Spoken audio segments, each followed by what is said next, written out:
বন্ধুরা, মৌসুমিস ব্লগে আপনাদের স্বাগত জানাই। আজ করব আমি চিংড়ি ভাপা। নিয়েছি আমি কতগুলো চিংড়ি, কিন্তু আমি যতটা চিংড়ি নিয়েছি এর হাফ দিয়ে আজকে রান্নাটা করেছি। চিংড়িগুলো প্রথমে আমি কেটে ধুয়ে পরিষ্কার করে নিয়েছি, আর নুন আর হলুদ মাখিয়ে কিছুক্ষণের জন্য রেখে দিয়েছি।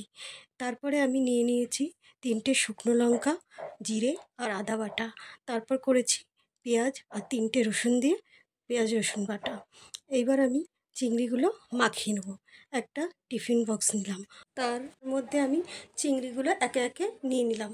এবার আমি প্রথমে ওর মধ্যে দিয়ে দিলাম জিরে আদা লঙ্কা যে পেস্টটা করেছিলাম, দিয়ে নিলাম। তারপরে দিলাম পেঁয়াজ রসুনের পেস্ট, দিলাম অল্প পরিমাণে হলুদ আর নুনটা আমি অল্প দিলাম, কারণ আগে আমি নুন কিছুটা দিয়ে রেখেছিলাম।